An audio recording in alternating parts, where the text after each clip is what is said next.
आदाब नाज़रीन, खैर मकदम में आपका जी सलामी। और आज का मुद्दा लेकर हाजिर हूं मैं सऊद मोहम्मद खालिद। और आज का मुद्दा है राफेल पर सुप्रीम फैसला। दरअसल आज सुप्रीम कोर्ट की तरफ से अहम फैसला राफेल डील को लेकर के आया। और जैसे ही इस डील पर राफेल की सुप्रीम कोर्ट की तरफ से फैसला आया, सियासी बयानबाजी और सियासी गर्माहट इस सर्दी के मौसम में बहुत ज्यादा बढ़ गई। क्योंकि जैसे ही सुप्रीम कोर्ट ने यह अहम तबसरा किया और यह भी साथ में कहा कि जो तमाम अर्जियां हैं वो खारिज की जाती हैं और साथ ही एसआईटी जांच इस पर नहीं होगी, तो फिर बीजेपी ने इसे सरकार की जीत करार देते हुए कई तरह से ताबड़तोड़ हमले किए। बाकायदा ऐवान में वजीर दाखिला राजनाथ सिंह ने कांग्रेस से माफी मांगने तक की भी बात कही और कई इल्जामात भी लगाए। तो उसके तमाम सीनियर लीडरान भी कांग्रेस पर हमलावर नजर आए। यहां तक कि बीजेपी सदर अमित शाह भी खुल करके सामने आए और बाकायदा प्रेस कॉन्फ्रेंस कर एक एक कर राहुल गांधी और कांग्रेस पर निशाने साधे। कांग्रेस के मुंह पर इसे एक तमाचा भी बताया, तो साथ ही यह भी कहा कि कांग्रेस को माफी मांगनी चाहिए।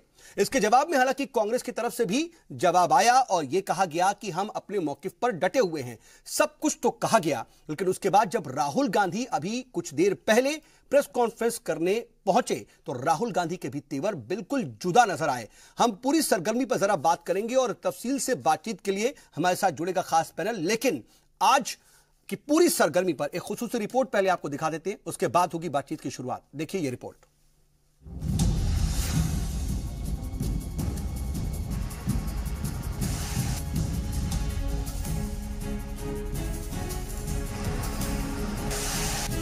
राफेल सौदा मामले में मोदी सरकार को सुप्रीम कोर्ट से बड़ी राहत मिली है।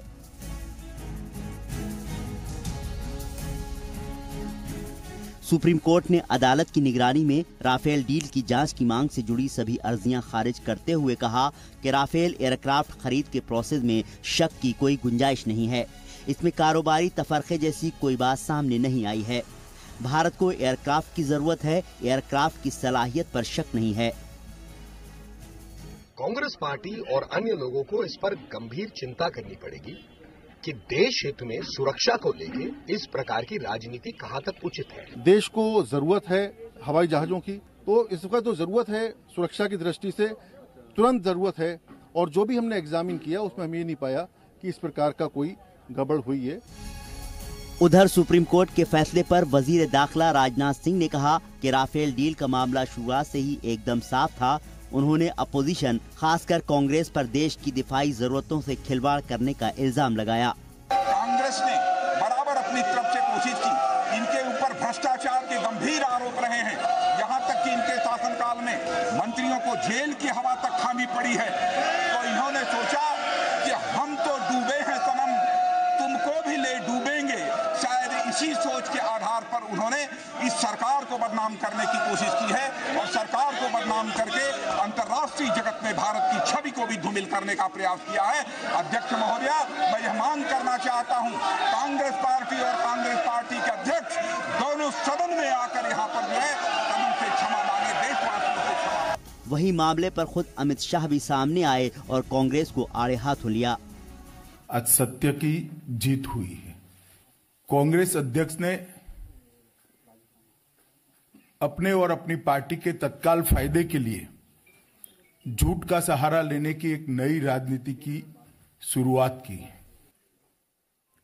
और सुप्रीम कोर्ट के जजमेंट ने ये सिद्ध कर दिया है कि झूठ के पैर नहीं होते हैं और विजय हमेशा सत्य की होती है।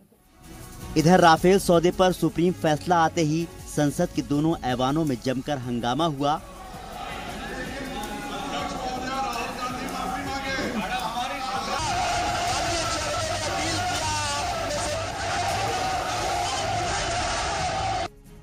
कांग्रेस ने भी बीजेपी के हमलों का जवाब देते हुए जेपीसी जांच की मांग की। क्यों आज सुप्रीम कोर्ट के निर्णय ने कांग्रेस पार्टी के उस स्टैंड को एक बार फिर अपहोल्ड किया है, जिसमें हमने कहा था कि धारा 136 और आर्टिकल 32 के तहत संविधान के सुप्रीम कोर्ट राफेल की करप्शन की जांच करने में सक्षम नहीं। राफेल के रहस्य की अनेकों परतें हैं, भ्रष्टाचार की अनेकों परतें हैं और उन परतों की जांच केवल और केवल जेपीसी कर सकती है। सुप्रीम कोर्ट में दाखिल 4 अलग अलग अर्जियों में मांग की गई थी कि राफेल खरीद सौदे में मुबैना बदउनवानी के लिए सीबीआई को एफआईआर दर्ज करने का निर्देश दिया जाए। कांग्रेस ने 5 सूबों के असेंबली इंतखाबात में राफेल सौदे के मुद्दे को जोर शोर से उठाया था। कांग्रेस सदर राहुल गांधी ने तो चुनावी जलसे में मोदी के खिलाफ राफेल को लेकर नारे भी लगवाए थे। नरेंद्र मोदी डरते हैं कि जिस दिन सीबीआई में राफेल की इंक्वायरी शुरू हो गई, उस दिन देश को पता लग जाएगा कि चौकीदार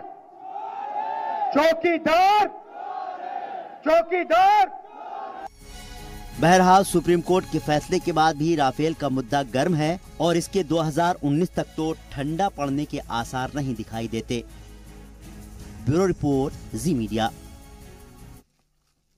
तो आज बीजेपी की तरफ से दिन भर राफेल को लेकर के कांग्रेस पर हमले होते रहे। राहुल गांधी पर भी सीधे हमला बोला गया और बीजेपी की तमाम सीनियर लीडरशिप ने बाकायदा सीधे तौर पर सुप्रीम कोर्ट के फैसले के बाद इसे सरकार की जीत बताते हुए हमला बोला। लेकिन जब शाम में राहुल गांधी राफेल को लेकर के जवाब देने के लिए और पूरे हमले हैं उस पर जवाबी हमला करने के लिए पीसी करने पहुंचे तो उनके तेवर बिल्कुल जुदा थे। हालांकि वो अक्सर कई बार अपनी चुनावी जलसों में इस तरह से नजर आते हैं, लेकिन आज प्रेस कॉन्फ्रेंस में भी पूरी तरीके से हमलावर दिखाई दिए। बहुत ज्यादा जोश में नजर आते हुए सीधे सरकार को घेरा कि हम जो कह रहे थे वही बात सुप्रीम कोर्ट ने कह दी। आप जितना छुपना चाहते हैं छुप जाइए, आप जितना भागना चाहते हैं भाग जाइए, आप नहीं बच सकते। जिस दिन इस पे इंक्वायरी हो गई, जिस दिन राफेल मामले पे इंक्वायरी हो गई और वो इंक्वायरी पार्लियामेंट करेगी, जेपीसी करेगी, जिस दिन वो हो गया 2 नाम निकलेंगे, नरेंद्र मोदी, अनिल अंबानी, नरेंद्र मोदी। निर्मला सीतारमण जी बोलती हैं हमने जेपीसी मांगी, कहा कि देखिए ज्यूरिसडिक्शन पार्लियामेंट का है, करा दीजिए, आइए सामने करा दीजिए ना। तो तमाम तरह की एक बार फिर से चीजें सामने आ रही हैं और जब 5 रियासतों के इलेक्शन के नतीजे आ गए उसके बाद एक बार फिर से आज राफेल का मुद्दा पूरे दिन सरगर्म रहा। इसी पर हम तफसील से बात करेंगे। हमारे साथ बातचीत के लिए खास पैनल मौजूद है। अपने मेहमानों से आपका तारुफ करा देते हैं। हमारे साथ इस वक्त 6 खास मेहमान जुड़ चुके हैं। स्टूडियो में 5 खास मेहमान हैं। हमारे साथ डिफेंस एक्सपर्ट नोएडा स्टूडियो में ही मौजूद हैं, कर्नल डॉक्टर तेज टिक्कू साहब। इसके अलावा हमारे साथ फॉरेन एक्सपर्ट रविंद्र सचदेव जी मौजूद हैं। वहीं हमारे साथ पॉलिटिकल एनालिस्ट श्री शिवाजी सरकार मौजूद हैं। इसके अलावा हमारे साथ सीनियर एडवोकेट संजय के चड्ढा साहब हैं और साथ ही हमारे साथ बीजेपी के लीडर स्वदेश सिंह साहब हैं। आप सभी का बहुत इस्तकबाल। और कुछ ही देर में हमारे साथ कांग्रेस के लीडर अरशद आजमी साहब भी जुड़ेंगे, उनसे भी हम बातचीत का सिलसिला आगे बढ़ाएंगे। लेकिन रविंद्र सर, मैं आपसे पहले बातचीत की शुरुआत करना चाह रहा था, माफ कीजिएगा, मैं चड्ढा साहब आपसे शुरुआत करना चाह रहा हूं कि सुप्रीम कोर्ट ने दरअसल आज ये तबसरा किया, लेकिन कांग्रेस ये कह रही है कि हम यही कह रहे थे, रणदीप सुरजेवाला भी ये कह रहे थे कि हमने दरअसल यही कहा कि सुप्रीम कोर्ट के दायरे में है ही नहीं इस पूरे मामले की जांच कर पाना, और सुप्रीम कोर्ट ने अर्जी खारिज की और अपनी बात रखी कि हम इस पर पूरी तरह से गौर खोज नहीं कर सकते, वी आर हेल्पलेस, और इसीलिए जेपीसी होनी चाहिए और जेपीसी बाकायदा तश्कील होकर के जांच होनी चाहिए। लेकिन सरकार की यह जीत है या फिर कहीं ना कहीं ये जो बात कही जा रही है उसी में सच्चाई? देखिए, कांग्रेस ने, अगर आप पढ़ें, 29 पेज का ये जजमेंट है और लास्ट पैराग्राफ में सुप्रीम कोर्ट ने क्लियरली लिखा है कि हम ये जो जजमेंट ऊपर दे रहे हैं, ये जजमेंट आर्टिकल 32 यानी कि फंडामेंटल राइट्स को इन्फोर्स करने के लिए जो आर्टिकल कॉन्स्टिट्यूशन में दिया गया है, जो कि बहुत अहम आर्टिकल है कॉन्स्टिट्यूशन का, उसके तहत ही ये स्क्रूटनी कर रहे हैं। और इस पर्टिकुलर आर्टिकल के तहत we can not go beyond it. Okay, now जब जजमेंट की बात आई, अंदर उसमें उन्होंने ये भी लिखा है कि किसी भी तरीके का कोई जुडिशियल रिव्यू, अगर एडमिनिस्ट्रेटिव कोई काम हो रहा है, उसका किया जा सकता है उसके लिए, लेकिन ये परमिसेबल है एक्ट के तहत, कॉन्स्टिट्यूशन के तहत, ये उन्होंने स्पेसिफिकली कहा। पुरानी नजीरें भी उसमें पेश की, उन्होंने बताया कि इन जजमेंट्स में ये कहा गया है, जैसे कि कोई कोई सड़क का टेंडर है उसके लिए, लेकिन साथ में वार्न करते हुए सुप्रीम कोर्ट ने यह भी कहा कि ये कोई सड़क का या नाली का टेंडर नहीं है कि जिसे हम सबके सामने खोल के देख लें। ये एक बहुत ही इंपॉर्टेंट इवेंट का टेंडर है या इंपॉर्टेंट इवेंट से रिलेटेड चीजें हैं जो कि हमारी डिफेंस से रिलेटेड है, and defence is which is the utmost priority as per the settled principle of government governance. जल्दी से इसको भी हम समझ ले कि सुप्रीम कोर्ट का इस पूरे मामले में दायरा कहां तक आता है। क्या इस पूरे मामले में ठीक है मफादे आम्मा की कुछ अर्जियां गई, उन अर्जियों को उन्होंने खारिज कर दिया, SIT नहीं होगी ये बात कह दी उन्होंने, लेकिन क्या इसकी पूरी जो डील है और उस डील के अंदर जो तह दर तह बातें हैं, यहां तक कि बहुत ज्यादा कॉन्फिडेंशियल बातें हैं, उन बातों में जाकर के और उनकी तह को भी क्या सुप्रीम कोर्ट स्क्रूटनाइज कर सकता है, या फिर कहीं ना कहीं जो JPC की बात कह रहा है और कांग्रेस ये दलील दे रही है, शाम में भी ये दलील दी गई कि हम तो यही कह रहे थे कि सुप्रीम कोर्ट के दायरे में ये है ही नहीं, इसीलिए JPC तश्कील कीजिए और उसको उसके तहत जांच हो। मेरे ख्याल से बहुत जायज बात है ये। अच्छा, आर्टिकल 32 का दायरा अपना लिमिटेड है। फंडामेंटल राइट किसी का वायलेट नहीं हुआ है, ये सुप्रीम कोर्ट ने कहा। आर्टिकल 32 क्या है? जितनी भी अर्जियां थी, जितनी भी रिट पिटीशंस थी, वो आर्टिकल 32 के तहत थी। उसमें यह है कि अगर आपका कहीं पे वायलेशन ऑफ राइट्स स्टेट के द्वारा हुआ है, उसको वो वहां पे स्क्रूटनाइज करते हैं। यहां पे ये पक्ष में बहुत दम है, इस बात में पुरजोर ताकत है कि जो JPC की ताकत है वो इस पर्टिकुलर उसका एम्बेट बहुत बड़ा है, और निश्चित तौर पे JPC के तहत अगर कोई बात इस तरह की होती है तहकीकात, वो खंगाल सकते हैं, वो और तथ्यों को निकाल सकते हैं और कर सकते हैं। इसीलिए कांग्रेस का तेवर जो है अभी भी कड़ा नजर आया, खास करके राहुल गांधी का, कि आप JPC तक तश्कील कीजिए। स्वदेश सिंह साहब, देखिए बात क्लियर हो गई कि सुप्रीम कोर्ट में मफादे आमा की एक फंडामेंटल राइट्स को लेकर के अर्जियां थी, इस पूरी डील से रिलेटेड, और बहुत इसकी जो एक ब्रॉडर पर्सपेक्टिव में इसको हम देखें तो ये कवर ही नहीं हो रहा था इस पूरे मामले में। तो अब अगर JPC की मांग हो रही है एक बात, और आज जब सुप्रीम कोर्ट का फैसला फंडामेंटल राइट्स को लेकर के आया, तो फिर सरकार की जीत ये कैसे हो गई? देखिए, सरकार की जीत ये साफ साफ, जैसे कि आपने अगर लास्ट पैरा कोट किया, तो मैं भी कहूं कि किसी इंडिविजुअल के परसेप्शन के आधार पे सुप्रीम कोर्ट जजमेंट नहीं देगा, और इस तरह के खास करके ऐसे मामलों में ये भी अंतिम पैराग्राफ में लिखा है, और बिल्कुल कहा अंतिम पैराग्राफ में कहा, और उसी को कोट करा, और साथ में ये भी कहा है कि this is not a case of commercial favouritism by government of India. बहुत शार्प शब्दों में मैं एग्जैक्टली सुप्रीम कोर्ट की लाइन पढ़ रहा हूं। बिल्कुल, तो यानी कि सुप्रीम कोर्ट ने साफ तौर पर माना है कि सरकार की तरफ से इसमें कोई फेवरेटिज्म हुआ नहीं है, और इस तरह के मामलों को यहां पे लाना नहीं चाहिए, ऐसा भी सुप्रीम कोर्ट ने कहा है कि आर्टिकल 32 के तहत। तो इस तरह से सरकार का जो स्टैंड था वो इससे और साफ होता है कि जब इस पे कोई फेवरेटिज्म हुआ नहीं है, किसी तरह का भ्रष्टाचार का, सुप्रीम कोर्ट इस देश की न्याय की सबसे बड़ी अदालत है, सबसे बड़ी बॉडी है, एपेक्स बॉडी है, अगर वो ऐसा कह रही है, उसके बावजूद आप देख रहे हैं कि विरोधी दल के नेता प्रेस कॉन्फ्रेंस करके वहां पे भी कोट कर रहे हैं, मिसकोट कर रहे हैं, इस सब चीजों को ध्यान देना पड़ता है कि फिर JPC से भी कुछ नहीं निकलेगा। तो JPC से पहले सर संसद में चर्चा के लिए माहौल तो बनाइए, JPC तो बाद में बनेगी। संसद में 3 दिन से हल्ला चल रहा है इस मामले पे, आप बात नहीं होने दे रहे हैं। 2 दिन से हल्ला चल रहा है, 3 दिन से आप बात नहीं करने दे रहे हैं। पहले आपको संसद में बात कीजिए और उस बात के आधार पर ही JPC बनेगी। आप चाह रहे हैं कि हल्ला हो, देश में माहौल बने। राहुल गांधी जी की प्रेस कॉन्फ्रेंस हुई, एक भी तथ्य की बात फिर से नहीं हुई, उन्होंने दाम की बात बताई कि ऐसे हो गया। जब सुप्रीम कोर्ट ने कह दिया कि प्राइसिंग को लेकर कोई दिक्कत नहीं, किसी भी चीज के केस में गया कौन सुप्रीम कोर्ट में, उनके ही लोग गए, तो जब सारी बातें घूम के वहीं पहुंच रही हैं, 1.5 साल से राहुल गांधी जी हल्ला कर रहे हैं। पहली बार अभी जुलाई 2018 में पहली बार तो फ्रांस के उपराष्ट्रपति ने बोला है, पूर्व राष्ट्रपति ने। आप पहले उससे 8-10 महीने पहले से क्या आधार था? आज माननीय राष्ट्रीय अध्यक्ष जी ने हमारी पार्टी के भाजपा के पूछा है उनसे कि आपके इंफॉर्मेशन का सोर्स क्या है, स्पष्ट कीजिए। और यह भी पूछा कि 2007 से 2014 तक आपने क्यों डील नहीं कर ली? आप क्या, कौन सा मिडिलमैन, कोई विशेष मिडिलमैन था क्या जिसके माध्यम से आप ये डील कराना चाहते थे, जिसके माध्यम से ये डील नहीं हो पा रही थी?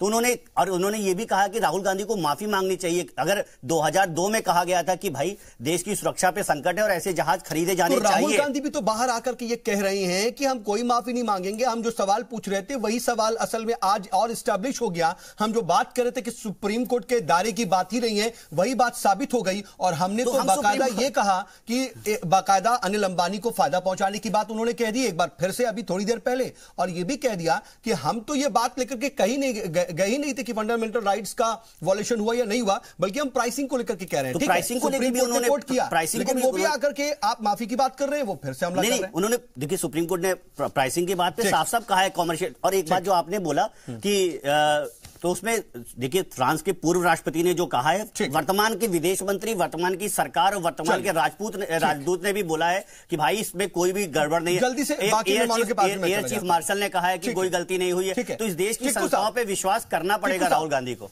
कर्नल टिक्कू, आप ये बताएं कि जो आज तबसरा आया और उस सुबह से लेकर के शाम तक आपने देखा होगा कि तमाम तरह के रिएक्शंस आए, ओवरऑल इसके टेक्निकल पॉइंट को आप कैसे देखते हैं?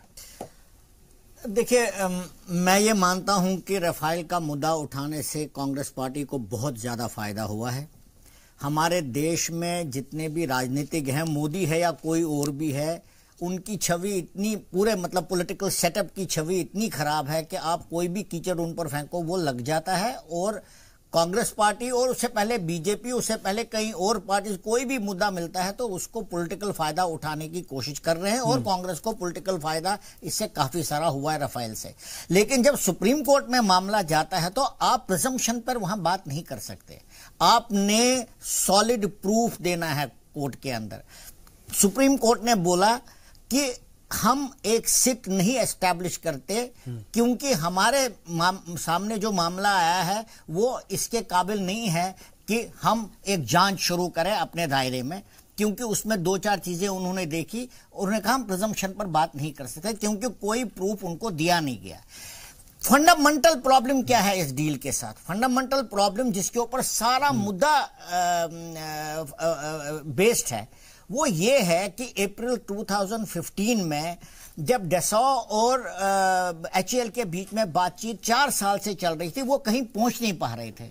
तो अप्रैल 2015 में जब प्राइम मिनिस्टर नरेंद्र मोदी वहां चले गए तो उनके सामने ये बात लाई गई कि भाई ये तो मामला कहीं अटका हुआ है, आप 2009 और उसके बाद फिर आगे बढ़ना था, और आगे बढ़ना था और कहीं ना कहीं देश के मफाद का, मुल्क के मफाद की बात थी। क्योंकि इसमें बहुत जरूरी बात यह है क्योंकि 4th जनरेशन और 5th जनरेशन एयरक्राफ्ट दोनों एडवर्सरी चाइना और पाकिस्तान ने ऑलरेडी और आप MiG-21 से लड़ाई लड़ रहे हो। तो गवर्नमेंट ऑफ फ्रांस ने यह सजेस्ट क्या कि हम इंटर गवर्नमेंटल एक कर लेते हैं, फ्लाई अवे कंडीशन में फिलहाल आप 36 ले लीजिए ताकि आपकी जो एयर स्पेस में गैप आ रहा है, एम्बिशन कितना ज्यादा फर्क है, इस वजह से रेट में भी फर्क है। सर मैं आऊंगा जरा, ये बात है तो आप प्रिजम्पशन में नहीं जा। हाँ, पॉलिटिकल फायदा तो कोई भी उठा सकता है, ठीक है। क्या है रोबिंद्र सर, ये पॉलिटिकल फायदा उठाने की जो बात कही जा रही है, ठीक है, इंटरनल पॉलिटिकल फायदा उठाया जा रहा है, लेकिन कहीं ना कहीं फायदा उठाया गया या नहीं उठाया गया ये एक जांच की बात हो सकती है, ये बाद में साफ होगा। लेकिन ओवरऑल अगर हम देखें तो कहीं ना कहीं इसको लेकर के जो इंटरनेशनल मीडिया में बातें आती हैं या इंटरनेशनली जब टॉक होती है, दूसरे मुल्क इसको देखते हैं, तो कहीं ना कहीं नेगेटिव इमेज तो बनती है। डेफिनेटली नेगेटिव इमेज बनती है, बट उसमें काफी और कारण भी है। सबसे बड़ी हमारी जो नेगेटिव इमेज दुनिया में बनती है इस समय यह है कि भारत अपने लिए अपनी मिलिट्री सप्लाईज मैन्युफैक्चर नहीं कर सकता। चाहे जो भी कंट्रोवर्सी हो, डसॉल से हो, बोफोर से हो, अमेरिका से हम लॉकहीड से ले रहे, बोइंग से, जिससे भी रशिया से, हमारी अपनी डिफेंस मैन्युफैक्चरिंग इतनी वीक है। सबसे बड़ी तो नेगेटिव इमेज हमारी वो है। ये तो बाकी कंट्रोवर्सीज है। अब मैं इसी पॉइंट में 1 मिनट आता, मुझे वक्त दीजिए आधे मिनट का। तो हमारा जो अपना मिलिट्री मैन्युफैक्चरिंग कॉम्प्लेक्स है टोटली वीक है। हमारी डिफेंस प्रोक्योरमेंट पॉलिसी जो है पिछले 10 सालों से बार बार रिवाइज होती रहती है और डिले होती रहती है, क्लैरिटी नहीं रहती, इररिस्पेक्टिव ऑफ यूपीए या एनडीए। इसमें एक स्टेप और लिया गया कि हमें अपनी मैन्युफैक्चरिंग बढ़ाने के लिए ऐसा करना चाहिए कि 5-6 भारत की बड़ी तो बन जाए, कंपनीज को जरा बड़ा करना चाहिए, उन्हें ऑर्डर्स हमें देने चाहिए ताकि वो कुछ बनाने लायक बने। हेलीकॉप्टर्स मानो अडानी को दे दिए, एयरक्राफ्ट मानो अंबानी को, गॉडरेज को। मैं नाम किसी पॉलिटिकल एंगल से नहीं, जो बड़ी कंपनीज है वही तो कर पाएंगी, तो उनको हमें देना है, पर उनको ट्रांसपेरेंट मेथड में देना है। That's one. दूसरी सबसे बड़ी प्रॉब्लम जो है हमारी, जो बेसिक फंडामेंटल प्रॉब्लम है, बायर केवल एक है जो हमारी सरकार है, और हमारी सरकार is not a predictable buyer. तो कोई भी देश के अंदर अगर मैन्युफैक्चरर सोचे कि मैं गन बना करके अपनी मिलिट्री को दूं, हमारे टेंडर्स नहीं आते, टेंडर्स की स्पेसिफिकेशंस नहीं आती, और जो सर तो टाइम फ्रेम जाता है उसकी तो डिले होता है। तो कोई भी हमारा प्राइवेट एंटरप्रेन्योर बड़ी शॉर्ट कमेंट में ये चाहूंगा कि आज सुप्रीम कोर्ट से जो बातें निकल करके सामने आई उसके बाद दिन भर जो बयानबाजी हुई, इंटरनेशनल प्रोस्पेक्टिव अगर हम देखें तो आप एक फॉरेन एक्सपर्ट होने के नाते इस पूरे मुद्दे को कैसे देखेंगे? एक short comment. I missed your question, फिर से एक मिनट बोलेंगे आप? आज डेवलपमेंट जो हुआ, सुप्रीम कोर्ट से जो तबसरा आया, जो फैसला आया, उसके बाद जो पॉलिटिकल रिएक्शंस आए, उसको लेकर के आप इंटरनेशनली कैसे देखते हैं? इंटरनेशनली यही देखा जाएगा, Bharat is argumentative democracy, vibrant charges counter charges, clarity नहीं है, जो भी क्वेश्चंस के आंसर आते हैं सुप्रीम कोर्ट का आ गया। सबसे बड़ी बात है सुप्रीम कोर्ट ने जो कहा, एटलीस्ट जिस दायरे में सुप्रीम कोर्ट ने क्लैरिफाई कर दिया उसको रिस्पेक्ट करना चाहिए सारी पार्टीज को जो वो कर रही हैं। बट इट सीम्स कि उसके अलावा भी क्वेश्चन लाइक जेपीसी वगैरह वगैरह, तो पूरा मामला फिर भी आई होप कि इतनी पॉजिटिव तरीके से लिया जाता हो इंटरनेशनल कंफ्यूजन में फिर भी कंफ्यूजन में बेसिक बात है कि हमारी अपनी मिलिट्री मैन्युफैक्चरिंग जीरो है। शिवाजी सर, ये देखिए राफेल जो है, it's a big political issue now a days, और 2019 में भी इसका इंपैक्ट होगा। अभी 5 सूबों में हमने उसका इंपैक्ट देख लिया। राहुल गांधी जाते थे, रफाल कहते थे, बाकायदा चौकीदार और ये वो तमाम नारेबाजी उन्होंने कराई, वो बात तो अलग ही है। अब क्या इसी को देखते हुए आज सुप्रीम कोर्ट से इतनी बड़ी बात सामने आने के बाद भी कदम पीछे हटाने के बजाय और आगे बढ़ाने की कोशिश है कि इसका माइलेज अच्छा मिल रहा है, 2019 में भी भुना लो, या कुछ और? देखिए, कांग्रेस के अगर आप कहें पॉलिटिकल इश्यूज के अगर उछालने की बात कहें तो मैं समझता हूं आने वाले 3-4 महीने हैं वो कांग्रेस के लिए बहुत क्रूशियल है, क्योंकि कांग्रेस सालों से पावर में नहीं है और वो नेचुरली चाहेगी कि वो पावर में आए। दूसरी तरफ अगर हम देखें, हमने जो सरकार जो है उसको पॉलिटिकल मैनेजमेंट की जगह हम दूसरी तरह से उसको मैनेज करने की कोशिश कर रहे थे। मुझे लगता है सरकार को भी इसकी पॉलिटिकल मैनेजमेंट करने की जरूरत है।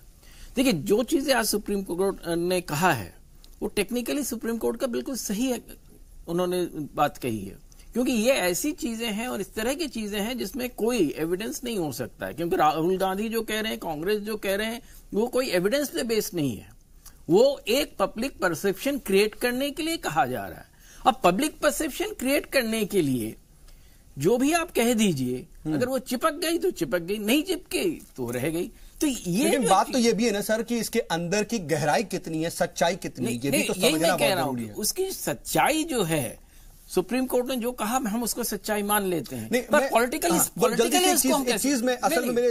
इसको मनवाने के लिए मुझे लगता है कि सरकार को महीनों पहले जो है उन्होंने जेपीसी कहा है, किसी भी तरह का प्रोब का वो करके रख देते, पॉलिटिकल इशू खत्म हो जाती, पॉलिटिकल इशू खत्म हो जाती, क्योंकि पॉलिटिकल इशू जो है कांग्रेस को लीगल इशू बनाने की जरूरत नहीं है। देखिए, कांग्रेस का पॉलिटिकल इशू बना रही है और कांग्रेस का पॉलिटिकल इशू बना के ही फायदा है, लीगल इशू बना के उनको भी मालूम है कि कोई फायदा नहीं है, इसलिए उन्होंने एक तरफ कांग्रेस लगातार देखिए एक परसेप्शन क्रिएट करने की कोशिश करती रही और सरकार उसको डिफेंड करने की कोशिश करती रही।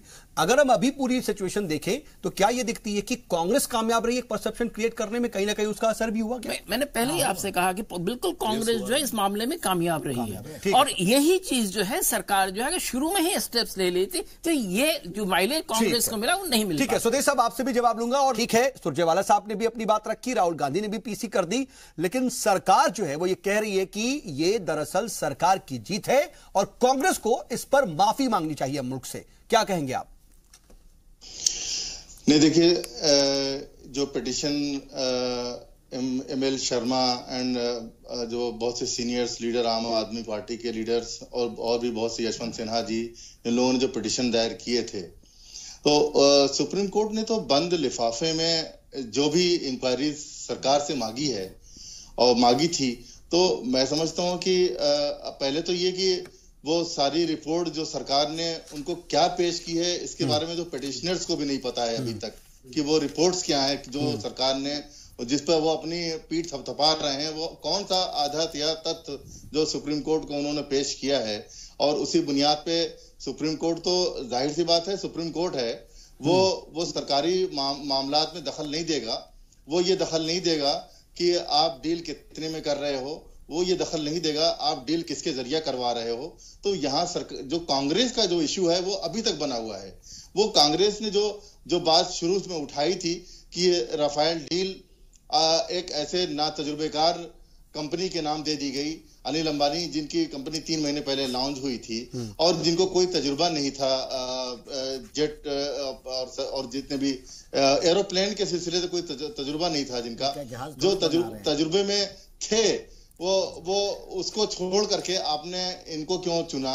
दूसरी बात है कि जो अमाउंट था उससे इतना बढ़ा चढ़ा कर आपने कैसे तय कर लिया? तो ये सुप्रीम ठीक है, कोर्ट लेकिन अरशद साहब ये तमाम बातें तो हो गई, लेकिन आप सुप्रीम कोर्ट के फैसले की भी बात कर रहे हैं, तो सुप्रीम कोर्ट ने तमाम बातें तो कही, लेकिन साथ में आपने ये भी देखा होगा कि सुप्रीम कोर्ट ने ये भी कहा कि रफाल डील प्रोसेस पर शक करने की जरूरत नहीं है।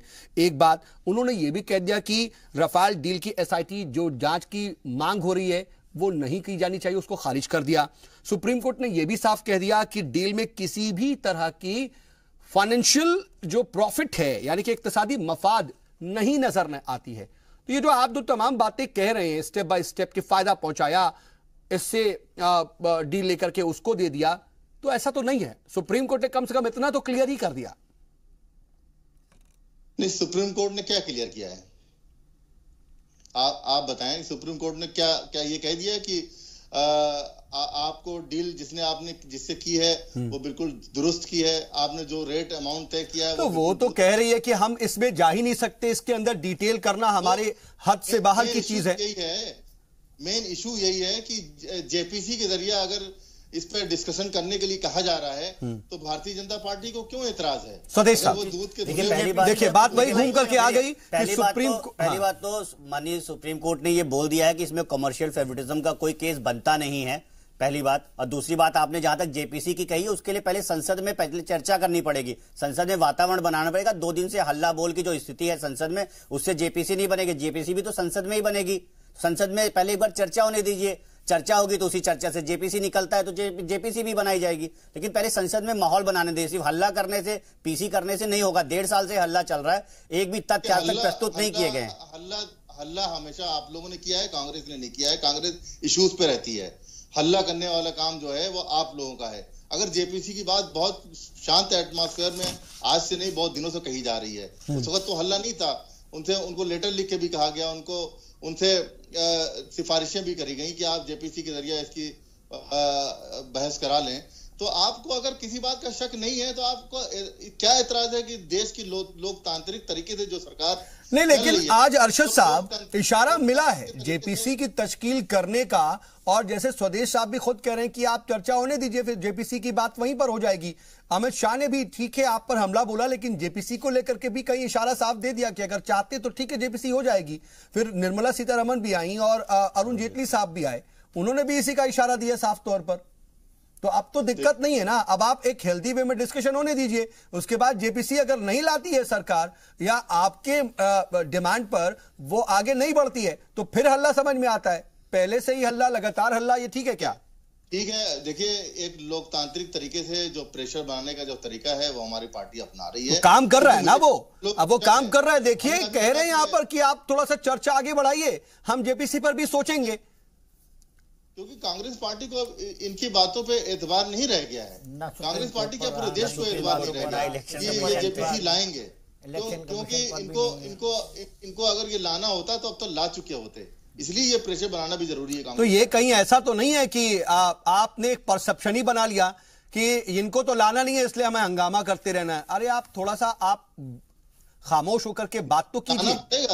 देश के सामने सच्चाई सुनाना पड़ेगा इनको स्वदेश साहब कि वो कंपनी आपके राष्ट्रीय अध्यक्ष राहुल गांधी जी ने आज आपके अध्यक्ष राहुल गांधी जी ने सुप्रीम कोर्ट के ऊपर भी क्वेश्चंस किए हैं। उसपे उनका कहना है कि कैसे उनके पास कैग रिपोर्ट पहुंच गई और कैसे पीएससी चेयरमैन के पास रिपोर्ट नहीं पहुंची। अगर मल्लिकार्जुन खड़गे साहब जो कि पीएससी के चेयरमैन है, वो डिप्टी सीएजी को आज में 3 बजे उन्होंने बुलाया। अगर डिप्टी सीएजी को बुला सकते हैं तो अगर कह के ऐसी कोई रिपोर्ट है वो भी मंगा सकते थे। हालांकि जब तक कि सारी प्राइसिंग तय नहीं हो जाती, सारा प्रोसेस हो नहीं जाता, तब तक अपनी कोई कैग रिपोर्ट प्रस्तुत करती नहीं। ये बात मुझे पता है, तो मल्लिकार्जुन खड़गे साहब को भी पता होगी। तो चीजों को ऐसे घुमाना, ना सीएजी पे विश्वास करना, ना सुप्रीम कोर्ट पे विश्वास करना, ना इलेक्शन कमीशन पे विश्वास करना। तेलंगाना में ठीक है, मध्य प्रदेश में ठीक है, ठीक नहीं है। संजय जी ठीक है, मैं आता हूं अर्शद साहब। इंस्टीट्यूशन संजय जी देखिए, बात ये है ना कि इस पूरे प्रोसेस को अगर हम देखें, डील में कोई परेशानी थी नहीं थी, कमर्शियल फेवरेटिज्म था या नहीं था, ये तमाम बातें तो हो रही हैं, लेकिन असल में टेक्निकल पॉइंट जब आप देखते हैं, क्योंकि आप देख रहे होंगे कि आप इसके टेक्निकल पॉइंट्स जान रहे हैं और बयानबाजी सुन रहे हैं, तो असल में कौन किसको घुमा रहा है या फिर दोनों ही घुमा रहे हैं? बड़ा डिफिकल्ट है, मुझे तो ऐसा लगता है दोनों ही घुमा रहे हैं। दोनों ही घुमा रहे हैं। और जैसा कि जब बात हो रही थी तब कहा कि कांग्रेस ने इसका एक लीगल पर्सपेक्टिव है और एक दूसरा जो है कि अपने बेनिफिट के लिए वो किया है। तो देखिए, लीगल वाले एंगल में तो कांग्रेस घुसी ही नहीं है।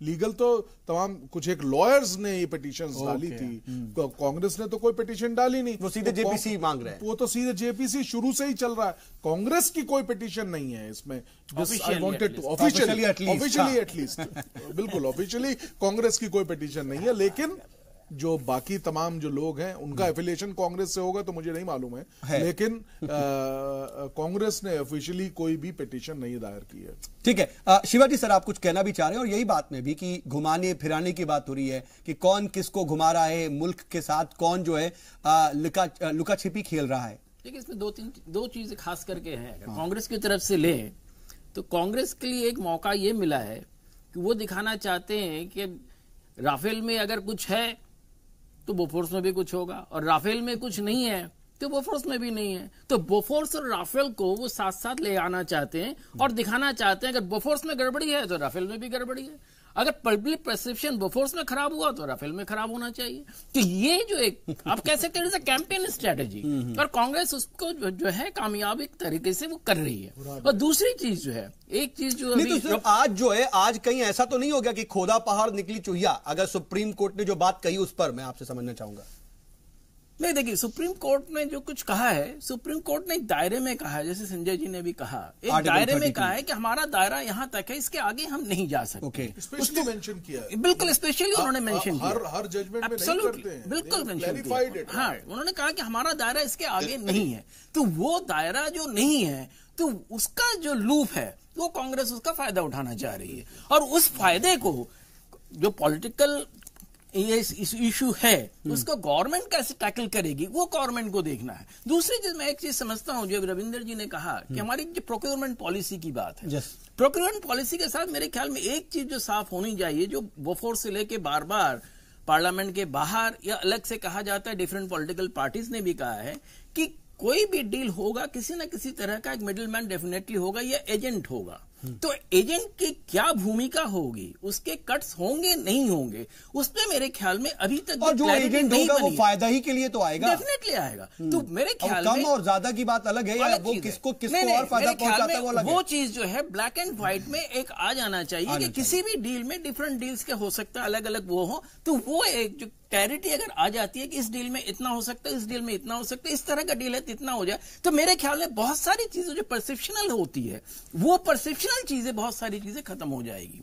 क्योंकि देखिए, बोफोर्स में भी अगर आप कहें इट वॉज ओनली 64.5। तो मिशेल यहाँ भी है, हमारे पास है। हाँ, अभी जो आपका अगस्ता का है, लेकिन वो भी तो वही डील की बातें, और वो भी यही कह रहा है, अगर इंटरकनेक्टेड, मिशेल भी यही कह रहा है कि हम बिना पैसे के थोड़ी काम करेंगे। तो ये जो एस्पेक्ट्स है, मेरे ख्याल में गवर्नमेंट के पास एक बहुत बड़ी अपॉर्चुनिटी अभी है इन चीजों को जो है कोडिफाई करने की जरूरत है। देखिए, मैं सर स्वदेश जी से जल्दी से रिएक्शन ले लूं इस पर कि कहीं आपके साथ ऐसा तो नहीं हो गया कि आप जेपीसी पे ये डरते रहे कि हम झुके हुए दिखाई देंगे, और इसीलिए एक बार फिर से ये मुद्दा अभी भी बना हुआ है, और आपने अभी 3 स्टेट्स तो लूज किए ही हैं, कहीं 2019 में भी बहुत बड़ा डेंट ना लग जाए और कहीं ज्यादा ही बड़ा डेंट ना लग जाए। नहीं, देखिए, मैं फिर से आपको बोलूं कि जुलाई 2018 में पहली बार फ्रांस के पूर्व राष्ट्रपति इस पे कुछ छोटा सा बयान, पहली बार कहीं से कोई सुराग जैसा अगर आप कहें भी तो मिला, लेकिन राहुल गांधी जी पिछले 1.5 साल से कह रहे थे, कोई भी एक वाजिब कागज उन्होंने आज तक नहीं पेश किया, कोई वाजिब आदमी नहीं बताया,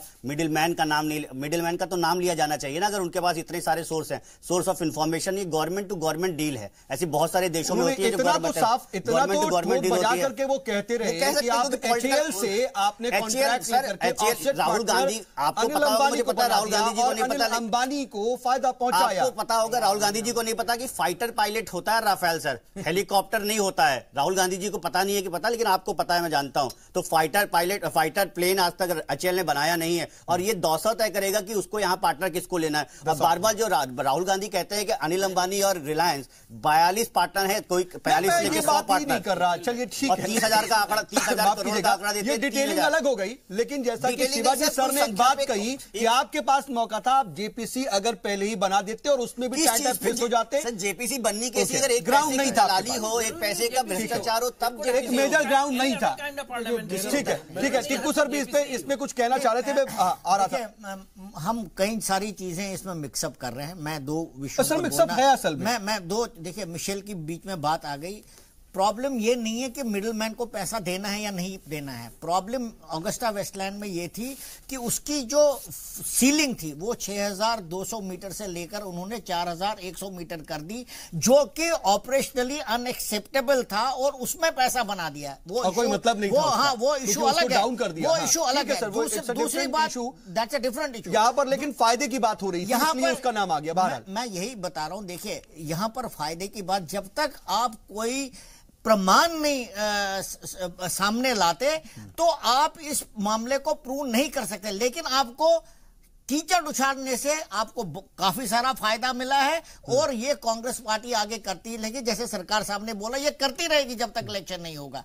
लेकिन मेरी अपनी राय ये है कि आज के सुप्रीम कोर्ट के फैसले के बाद मुझे लगता है law of diminishing returns will come into play और कांग्रेस को अब इससे ज्यादा फायदा नहीं होने वाला है। रविंद्र सर, आप कैसे देखते हैं?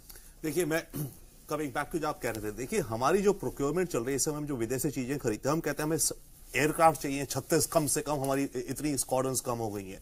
फिर हम कहते हैं हमें बुलेट प्रूफ वेस्ट चाहिए, हमारी कम हो गई है। अर्जेंटली हमें राइफल्स चाहिए। तो हम एक तरह की एडहॉक अप्रोचेस में आते हैं इंटरनेशनल मार्केट में, और जब हम जाते हैं जल्दी में डील्स करना चाहते हैं, खरीद बेच जो भी करना चाहते हैं, पहली बात तो हमें इसी पूरे प्रोसेस को इंप्रूव करना है। हमें प्लान करके अपनी प्रोक्योरमेंट करनी है, प्लान पॉलिटिकल इंटरफेरेंस भी शायद कम करने की जरूरत है, क्योंकि जो भी चीजें, but this is the core, जो फंडामेंटल इश्यू हमारी नेशनल सिक्योरिटी का वो ये है। सेकेंडली, जो बात हो रही थी डिफेंस डील्स में मिडिलमैन वगैरह का, मुझे याद है काफी वर्षों से डिफेंस मिनिस्ट्री ने अपनी वेबसाइट पे डाला हुआ था कि जो कंपनीज अपने बिहाफ पे एजेंट्स अपॉइंट करना चाहती है उनको अपॉइंट करे और उनका नाम डिटेल वेबसाइट पे आएगी। किसी कंपनी ने नहीं जाकर करा। एंड डेफिनेटली यस, अगर कोई कंसल्टेंट है किसी कंपनी के बिहाफ पे काम करता है तो उसको भी कुछ पैसा तो अर्न करना है, तभी तो वो काम कर रहा है, पर किसी ने नहीं करा था। सो ये जो पूरा डिफेंस प्रोक्योरमेंट का हमारा प्रोसीजर है बहुत ही वेग है, अनसर्टेन है, जिसको लेकर के हमेशा ये सस्पिशंस आते हैं। और कोई भी गवर्नमेंट रहे, कोई भी डील्स रहे, चार्जेस आते रहेंगे, बार बार चार्जेस आते रहेंगे, दुनिया देखती रहेगी। और इनफैक्ट इसमें यह बात नहीं है कि हमारे यहां ही करप्शन की स्कोप है, करप्शन की स्कोप इक्वली है। जैसे बोफोर्स का केस था, अगर था बोफोर्स में भी, डसॉल में भी अगर केस था तो डसॉल में भी हो सकता है, लॉकहीड या बोइंग में तो वहां भी हो सकता है। अमेरिकन कंपनी चाहे बहुत अवॉइड करती हैं क्योंकि उनके डोमेस्टिक लॉज इतने स्ट्रांग है, बट हमें यह भी याद रखना चाहिए अगर करप्शन भारत में होती है तो वो करप्शन जो सप्लायर्स है उनके साथ भी मिली जुली होती है। तो सबको मिलजुल के एक फायदा अपॉर्चुनिटी होती है ऐसी डील्स में, जब अर्जेंसी हो हमारी सरकार को, हमें नेशनल सिक्योरिटी में अर्जेंसी हो, हमें चाहिए वो, बट उसका फायदा उठाते हैं। और डेफिनेटली हमें ये प्रोसेस को हटाना चाहिए। इंटरनेशनली हमने कहीं ना कहीं ये बात भी जाहिर कर दी, और ये जो तमाम ये मुद्दे लगातार सुर्खियों में हैं, ये सबको पता है आज की हमारी कहीं ना कहीं सिचुएशन क्या है। और रफाल अगर नहीं है हमारे पास तो हमारी बड़ी कितनी कमजोरी है। ये तो जैसे हम शॉपिंग करने जा रहे हैं, कल दिवाली, आज हम मिठाई खरीदने जा रहे हैं मार्केट में, परसों में लड़ाई करनी है, कुछ करना, हम स्पेशल इक्विपमेंट आज लेने जा रहे हैं। दिस इज नॉट कहीं ना कहीं टोटालिटी में नुकसान मुल्क का है, ठीक है, इसको देखना पड़ेगा और सभी पार्टियों को भी देखना पड़ेगा। शिवाजी सर, मैं एक बार फिर आपके पास आना चाहता हूं कि देखिए क्या वाकई आप भी, जैसे कि टिक्कू सर कह रहे थे कि अब कुछ बचा नहीं है कांग्रेस के पास इस पूरे मुद्दे को लेकर के, लेकिन आज जब कांग्रेस के लीडरान की तरफ से रिएक्शंस आए, अभी अरशद साहब भी जो बात कह रहे हैं, ऐसा आपको लग रहा है क्या कि अब कांग्रेस इस मुद्दे से बैकफुट पर आएगी आज के बाद, या आने का मन बना रही है, या वाकई उसके पास कुछ बचा नहीं? अब नहीं, आप जो कह रहे हैं अगर आप टेक्निकल एस्पेक्ट्स को ले, यू आर करेक्ट, पर अगर पॉलिटिकल एस्पेक्ट को ले, कांग्रेस इस वक्त बैकफुट पर नहीं आएगी। कांग्रेस को अगर बैकफुट पर आ गई तो आने वाले जो पॉलिटिकल चेंजेस होने हैं, पॉलिटिकल जो भी इलेक्शंस वगैरह जो कुछ भी होना है, तो कांग्रेस सारी उसमें ब्लैकफुट पे आ जाएगी। इसलिए कांग्रेस ये काम नहीं करेगी, और ये हमें समझने की जरूरत है एज ए पॉलिटिकल लेवल कि कांग्रेस का ये सारा काम जो है इट इज पॉलिटिकल, और पॉलिटिकली जो है वो प्रोजेक्ट करना चाहती है कि जो अपने को क्लीन कहते थे वो भी क्लीन नहीं है। जो अपने को कहते थे they are party with difference, they want to prove at least लोगों के सामने, वेदर एक्चुअली इट इज है नहीं है, that is a different aspect, पर वो कांग्रेस का जो पूरा स्ट्रैटेजी है वो यही दिखाने की है कि देखो अगर हम काले हैं तो ये भी सफेद नहीं है। तो ये जो सारी चीजें हैं, this requires good political management. और ये पॉलिटिकल मैनेजमेंट, देखिए दूसरी चीज, कांग्रेस बार बार जेपीसी कह रही है। अब कुल मुश्किल से जो है पार्लियामेंट का जो एक्चुअल फंक्शनिंग है, it will be over by January virtually. उसके बाद 2-3 दिन जो 4 दिन जो हो गए, बजट का जो प्रेजेंटेशन होगा, that will be N interim उसी में चला जाएगा। तो अगर जेपीसी आप कर भी देते हैं इस वक्त, तो पार्लियामेंट का टर्म चूंकि खत्म हो रहा है, तो लेकिन उसकी मांग कितनी जायज टेक्निकल एस्पेक्ट से नहीं, मैं उसकी नहीं कह रहा हूं बात। मान लीजिए जेपीसी का जो है वो काम पूरी कर ही नहीं पाएगी। तो कांग्रेस का जो सारा मामला इस वक्त है वो सिर्फ पब्लिक परसेप्शन के लिए, उनको भी पता है कि जेपीसी। तो स्वदेश जी, जैसा कि शिवाजी सर कह रही हैं कि वो पीछे तो हटेगी भी नहीं, और जेपीसी को लेकर के भी अब ऐसा वक्त नहीं बचा, आप भी खुद इस बात को मान भी रहे हैं और हकीकत भी यही है। तो फिर कहीं ऐसा तो नहीं कि राफेल जो है 2019 में भी आपको परेशान करने वाला है और कांग्रेस पूरा मन बनाकर बैठी है? देखिए, जिनको सवाल का जवाब देना चाहिए वो खुद सवाल बने बैठे हैं। राहुल गांधी जी सवाल पूछ रहे हैं, लेकिन राहुल गांधी जी को खुद जवाब देना चाहिए कि 2007 से 2014 के बीच में राफेल की डील क्यों नहीं हुई। जब 2002 में बात उठ गई और 2007 तक मामला आ गया, भाजपा की सरकार चली गई, और जब यहाँ के एयर चीफ मार्शल ने भी कहा, और अभी भी कहा एयर चीफ मार्शल ने कि ये हमारी रक्षा के लिए एक बहुत ही अच्छा कदम है, तो इसके बावजूद 2007 से 2014 तक, जैसा कि सर बता रहे थे कि चौथे और पांचवें जनरेशन के उन्होंने अपने एयर एसेट्स ले लिया, और हमारे पास ऐसा कुछ भी नहीं था। तो चाइना और पाकिस्तान हमारे पड़ोसी हैं, हम जानते हैं कि किस तरह हमें उनसे सुरक्षा का खतरा रहता है, और हमारे कितने स्क्वाड्रन बचे रह गए थे, हमारे फॉरेन एक्सपर्ट और डिफेंस एक्सपर्ट भी आपको बताएंगे। तो ऐसे माहौल में जब देश असुरक्षित था, जब 2007 से 2014 के बीच में, तो हमारे लिए ऐसे सुरक्षा के इंतजाम क्यों नहीं किए गए? उनके पास पूरा 7 साल का समय था, वो भी कुछ तरह की डील कर सकते थे। चलिए, अब आप सवाल पूछेंगे, क्या लगता है आपको कि इस सवाल का कोई मायने या कोई फायदा है, कोई बेनिफिट आप उठा पाएंगे? मेरे को लगता है कि और शिवाजी भी बेनिफिट नहीं उठा रहे। अगर आप राहुल गांधी की आज आपने पूरी, कहीं ना कहीं आपके लिए ये मुश्किल करने वाली राहुल गांधी की अगर आज आपने पूरी प्रेस कॉन्फ्रेंस सुनी होती, तो राहुल गांधी जी ने अगर 2/3 राफेल पे रखा, जो कि मुद्दा राफेल पे था, और वो जवाब दे रहे थे सुप्रीम कोर्ट का, उन्होंने वहां पे युवाओं और किसानों की बात भी लाके रख दी, क्योंकि राफेल पे बोलने के लिए उनके पास कुछ था नहीं। अर्शद साहब जी, नहीं, राफेल पे बोलने के लिए अब इनको कैसे बताया जाए कि राफेल डील जो शक के दायरे में आई, उसकी जो सबसे बड़ी जो बोन ऑफ कंटेंशन है, वो झगड़े की जड़ जो बना, वो रिलायंस ग्रुप। आपने रिलायंस ग्रुप को ही क्यों चुना? फ्रांस का 100 कंपनियां हैं सर, 100 कंपनियां हैं। फ्रांस का प्रेसिडेंट खुद ये बात डिक्लेयर कर चुका है कि इसके लिए बाकायदा तौर से सजेस्ट किया गया, फॉर्मर प्रेसिडेंट है, प्रेशर डाला गया।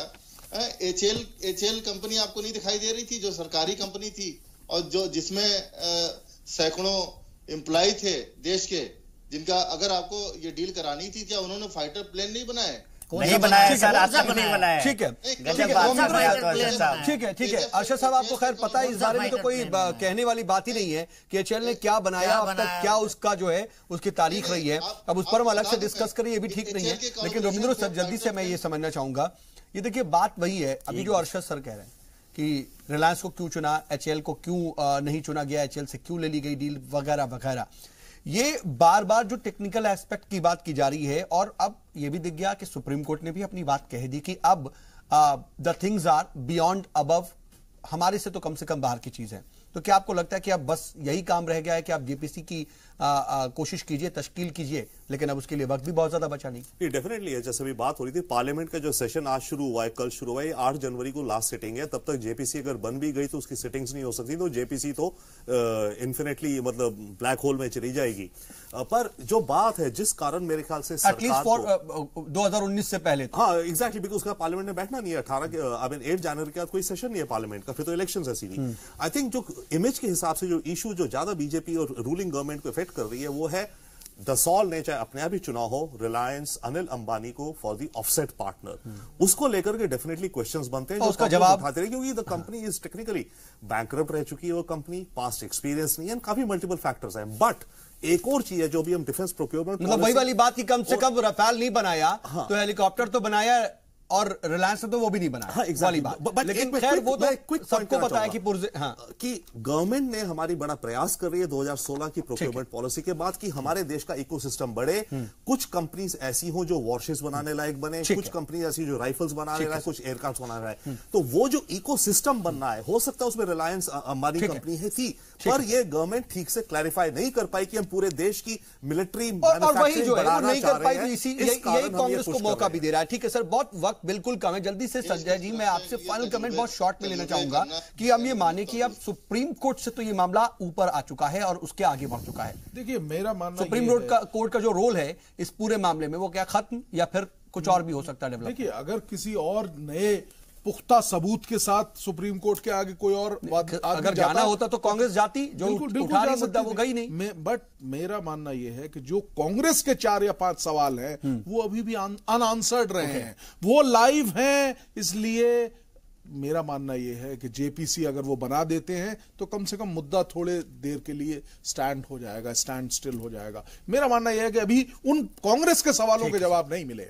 चलिए, आप सभी मेहमान हमारे साथ जुटे और बातचीत में शामिल हुए, इसके लिए आपका बहुत बहुत शुक्रिया। इतना तो तय है कि राफेल का मामला जो है 5 रियासतों के असेंबली इंतखाबात के बाद भी अभी वहां पर भी गहमा गहमी बनी हुई थी सीएम को चेहरे को लेकर के, लेकिन राफेल का मुद्दा एक बार फिर से सरगर्म हो गया और इस ठंड के मौसम में सियासी तपिश इसने बढ़ा दिया, जिसकी तपिश जो है 2019 में साफ तौर पर दिखेगी। इतना तो इस बातचीत से भी जाहिर होता है। आज का मुद्दा में आज के लिए बस इतना ही। एक छोटे से ब्रेक के बाद देखिए सलाम हिंदुस्तान इमरान खान के साथ।